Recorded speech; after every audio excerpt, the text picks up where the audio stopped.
Hello friends and welcome to our channel जिसका नाम है मास्टर्स एजुकेशन पॉइंट। और आज की वीडियो में हम पढ़ेंगे गवर्नमेंट रेगुलेशंस अफेक्टिंग मार्केटिंग के बारे में कि कौन कौन सी गवर्नमेंट की लॉज मार्केटिंग को अफेक्ट करती है। ये सारी लॉ मार्केटिंग को अफेक्ट करती है।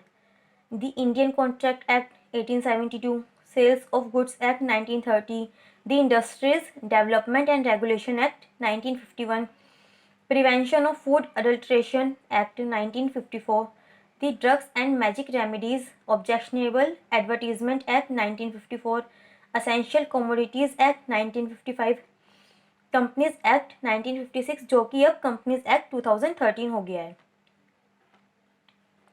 Trademark Act 1999, Monopolies and Restrictive Trade Practices Act 1969, Patents Act 1970, Standard of Weights and Measures Act 1976, the Consumer Protection Act 1986 जो कि अब Consumer Protection Amendment Act 2002 हो गया है, Environment Protection Act 1986, Bureau of Indian Standards Act 1986, Agricultural Produce Grading and Marketing Act यानी कि एगमार्क 1937।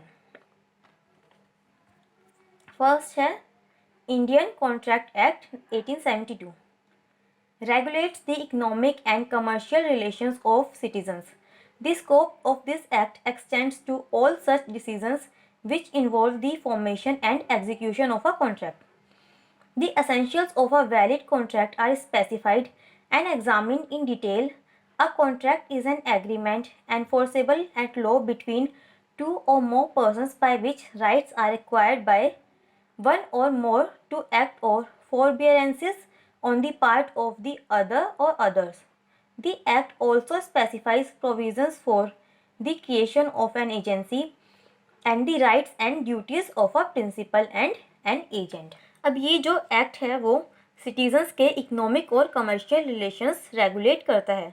इस act में वो सारे डिसीजंस कवर होते हैं जिसमें कॉन्ट्रैक्ट की फॉर्मेशन और एग्जीक्यूशन इन्वॉल्व होते हैं। इसमें वैलिड कॉन्ट्रैक्ट के एसेंशियल स्पेसिफाइड और एग्जामिन होते हैं डिटेल्स में।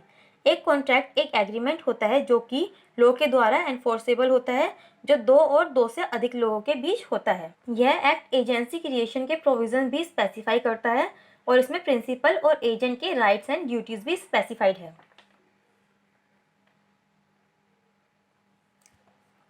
Second, sales of goods act 1930 governs the transactions of sales and purchase. A contract of sale of goods is defined as a contract whereby the property in goods is transferred or agreed to be transferred by the seller to the buyer for a price. The Act also lays down rules about passing of property in goods, the rights and duties of the buyer and seller, rules regarding the delivery of goods as well as the rights of the unpaid seller. अब ये जो act है वो sale and purchase की transactions को govern करता है। Contract of sale of goods क्या होता है? यह एक कॉन्ट्रैक्ट होता है जिसके द्वारा किसी गुड्स का अधिकार ट्रांसफ़र किया जाता है या ट्रांसफ़र करने के लिए एग्री किया जाता है सेलर के द्वारा बायर को एक डिफाइंड प्राइस पर। इस एक्ट में जो रूल्स दिए गए हैं वो है किसी गुड्स के अधिकार देने के रिगार्डिंग रूल्स, बायर और सेलर के राइट्स और ड्यूटीज़, गुड्स की डिलीवरी के रिगार्डिंग रूल्स और अनपेड सेलर के राइट्स, ये सब इस एक्ट में दिए गए हैं। Next, the industries development and regulation act 1951। It is through this act that the industrial licensing system operates. In effect, it empowers the government to license or permit new investment, expansion of licensed units, production of new articles, change of location by the licensed unit, and also to investigate the affairs of licenses units in certain cases and to take over the management thereof, if conditions so warrant. The objectives behind these powers are, of course, development and regulation of important industries involving fairly large investments which have an all India importance. इस act के through जो industrial licensing system होता है वो effectively work करता है। यह government को एम्पावर करती है न्यू इन्वेस्टमेंट की परमिट के लिए, लाइसेंस्ड यूनिट्स के एक्सपेंशन के लिए, न्यू आर्टिकल्स के प्रोडक्शन के लिए, लाइसेंस यूनिट्स के थ्रू लोकेशन चेंज के लिए, और कुछ मामलों में लाइसेंस यूनिट्स के काम को इन्वेस्टिगेट करने के लिए, और अगर कंडीशन हो तो मैनेजमेंट टेक ओवर करने के लिए। अब ये जो एक्ट है वो गवर्नमेंट को पावर देता है ये सब काम करने के लिए, बट क्यों देता है, उसका क्या मोटिव है? तो इसका मोटिव ये है कि जो इम्पोर्टेंट इंडस्ट्रीज़ हैं और जिनमें लार्ज इन्वेस्टमेंट्स लगी हुई हैं जो कि पूरे इंडिया के लिए इम्पोर्टेंट है, उनका डेवलपमेंट और रेगुलेशन हो सके। Next is prevention of food adulteration act 1954 prohibits the publication or issue of advertisement tending to cause harm to the ignorant consumer by consuming certain food articles. It also ensures purity in the articles of food. अब ये act क्या करता है? यह act prohibit करता है ऐसे advertisement की पब्लिकेशन या इशू को जो कि हार्म पहुंचा सकते हैं इग्नोरेंट कंज्यूमर्स को कुछ फूड आर्टिकल्स कंज्यूम करने से। साथ ही ये फूड आर्टिकल्स में प्योरिटी भी इंश्योर करता है। Drugs and magic remedies objectionable advertisement act 1954। This act prohibits the publication or issue of advertisements tending to cause the ignorant consumers to resort to self-medication with harmful drugs and appliances. The act also prohibits advertisements making false claim for the drugs. ये act उन advertisement की publication और issuance पर रोक लगाता है जिससे कोई कंज्यूमर खुद उस हार्मफुल दवाई को यूज़ करके खुद को हार्म पहुंचा सकता है। यह एक्ट उन एडवर्टीजमेंट को भी प्रोहिबिट करता है जो किसी ड्रग्स के बारे में फॉल्स क्लेम करते हैं। Essential Commodities Act 1955. This act provides for the control of production, supply and distribution in certain commodities declared as essential under Section 2A of the Act in the public interest. Under Section 3A of this Act, the government can fix the price of such a commodity. इस act के section 2A के according public interest में वो commodities जिसको essential declare किया गया है उनके प्रोडक्शन, सप्लाई और डिस्ट्रीब्यूशन को कंट्रोल करने का प्रोविज़न है, और इस एक्ट के सेक्शन 3A के अंदर ऐसी कमोडिटीज़ का प्राइस गवर्नमेंट ही फिक्स कर सकती है। Companies act 2013। The Companies Act 2013 regulates incorporation of a company, responsibilities of a company, dissolution of a company. The 2013 Act is divided into 29 chapters containing 470 sections as against 658 sections in the Companies Act 1956 and has 7 schedules. The Act has replaced the Companies Act 1956 after receiving the assent of the President of India on 29th August 2013. The Act came into force on 12th September 2013. Companies Act 2013 regulate करता है company का incorporation, company की responsibilities और company का dissolution. ये जो act है वो 29 चैप्टर्स में डिवाइडेड है जिसमें 470 सेक्शंस है जो कि 658 थे कंपनीज एक्ट 1956 में। इस एक्ट ने कंपनीज एक्ट 1956 को रिप्लेस किया 29 अगस्त 2013 में प्रेसिडेंट ऑफ इंडिया की मंजूरी मिलने के बाद, और ये एक्ट 12 सितंबर 2013 को इफेक्ट में आया। Trademark act 1999। It deals with the trade and merchandise marks registered under this act. A mark includes a device, brand, heading, label, ticket, name, signature, word, letter, numeral, shape of goods, packaging or combination of colors or any combination thereof.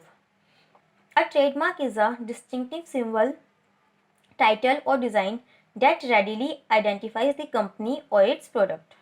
The owner of the trademark has the right to its exclusive use and the Act provides legal protection against infringement of this right.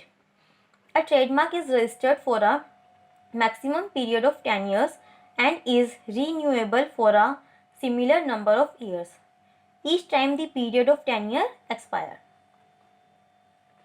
यह act deal करता है उन trade और merchandise marks में जो इस act के अंदर रजिस्टर्ड हैं इसमें इंक्लूड है कोई device, brand, heading, label, ticket, name, signature, word, letter, कोई गुड्स की शेप, कोई भी कलर्स की कॉम्बिनेशन या कोई और combination.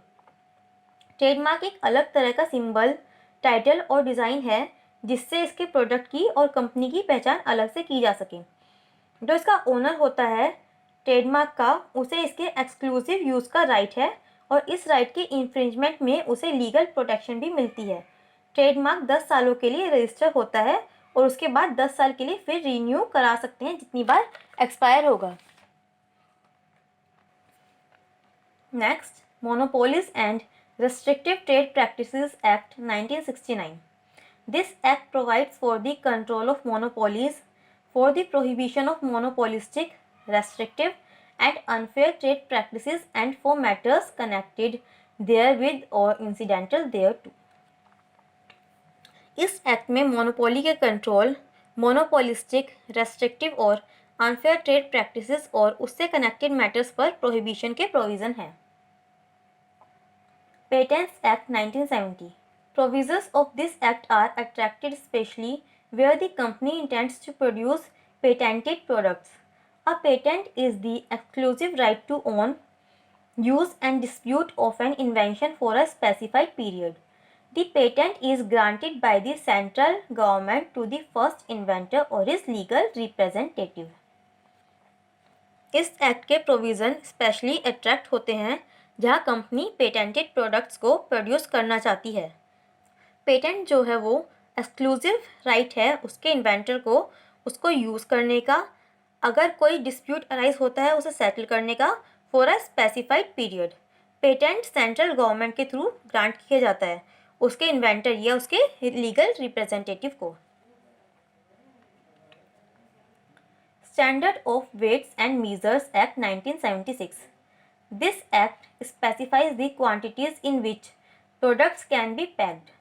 The products covered include bread, butter, cheese, biscuits, pulses, cigarettes, cigar, cleaning and sanitary fluids, cleaning powder, condensed milk, tea, coffee, cooking oils, cosmetics, honey, ice cream, jams, sauces, milk powder, soaps, spices, toothpaste etcetera.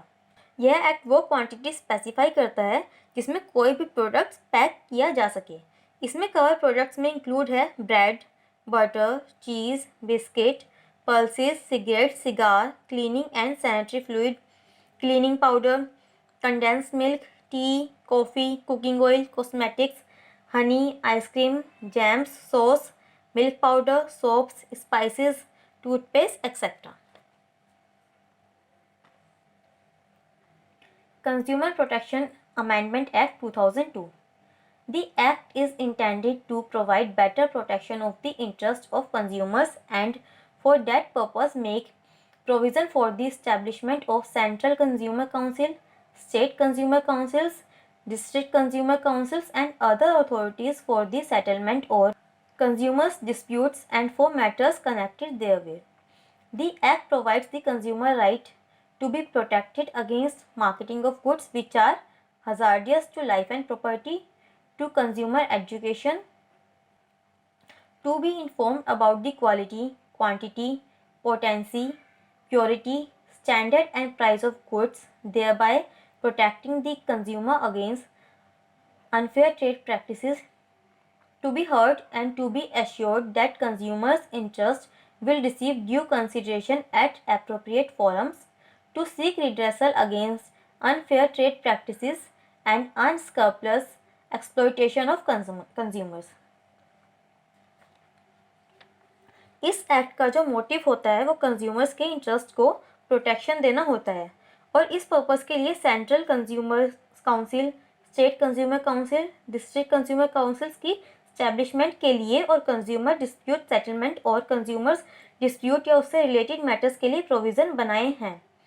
ये act consumers को right provide करता है ऐसी goods की marketing के against protection जो life और property के लिए हानिकारक हो, कंज्यूमर एजुकेशन का राइट, गुड्स की quality, quantity, potency, purity, standard और प्राइस के बारे में इंफॉर्मेशन लेने और कंज्यूमर्स की अनफेयर ट्रेड प्रैक्टिसेस से प्रोटेक्शन सुनने के लिए और एश्योरेंस करने के लिए कि कंज्यूमर्स के इंटरेस्ट को एप्रोप्रिएट फोरम में ड्यू कंसिडरेशन रिसीव होगी। अनफेयर ट्रेड प्रैक्टिसेस और कंज्यूमर्स के शोषण के खिलाफ निवारण प्राप्त करना, ये सारे राइट्स इस एक्ट में कंज्यूमर रिसीव करता है। Environment protection act 1986, it provides for the protection and improvement of environment and the prevention of hazards to human beings, other living creatures, plant and property. Environment includes water, air and land and the interrelationship existing between them and the human beings, living creatures, plants, etc. Any solid, liquid or gaseous substances present which may tend to be injurious to environment is an environment pollutant and the presence thereof is pollution. यह act environment की protection और improvement और human beings, other living creatures, plant and property के लिए खतरों की prevention की arrangement करता है। एनवायरनमेंट में वाटर, एयर, लैंड और इनके बीच relationship, human beings, living creatures, plant included है।